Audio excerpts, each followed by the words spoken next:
ഈ കാഴ്ച എനിക്ക് കണ്ണിന് കുളിർമ കയറി കേട്ടോ. കാരണം എന്താണെന്ന് വെച്ച് കഴിഞ്ഞാൽ ചെറുപ്പത്തിൽ ഏറ്റവും കൂടുതൽ കണ്ടിട്ടുള്ളൊരു കാഴ്ചയാണ്. കാരണം ഞങ്ങളുടെ നാട്ടിൽ കുരുമുളകും ഇഞ്ചി ഏലമൊക്കെ ഒരുപാടുള്ളതുകൊണ്ട് തന്നെ അത് ഉണക്കാനിട്ടേക്കുന്നത് കാണാൻ നല്ല രസം കേട്ടോ. രാവിലെ ചട്ടപ്പാളത്ത് പോയിട്ടോ, അവിടുന്ന് ഒരു ഫ്രൂട്ടി മേടിച്ച് കുടിച്ച് നേരെ വെറ്ററിനറി ഹോസ്പിറ്റലിൽ പോയി. എന്തിനാണെന്ന് വെച്ച് കഴിഞ്ഞാൽ എൻ്റെ ഒരു കൂട്ടുകാരൻ്റെ പശുവിന് എന്തോ പറ്റിയിരുന്നു. അപ്പോൾ അവന് മരുന്ന് മേടിക്കണം. അപ്പോൾ അവനെ കൂട്ടാൻ വേണ്ടിയിട്ടോ ഞാൻ അങ്ങോട്ട് പോയത്.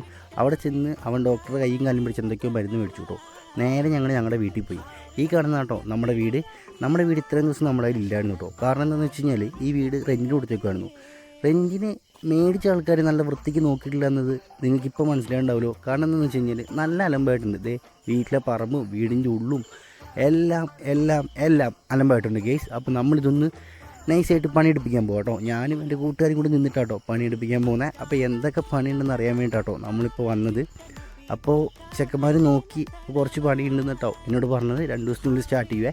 അവിടെ നിന്ന് നമ്മൾ നേരെ കുളകപ്പാർക്ക് കേട്ടോ. എൻ്റെ ഒരു ഫ്രണ്ടും അവൻ്റെ വൈഫും വന്നിട്ടുണ്ടായിരുന്നേ.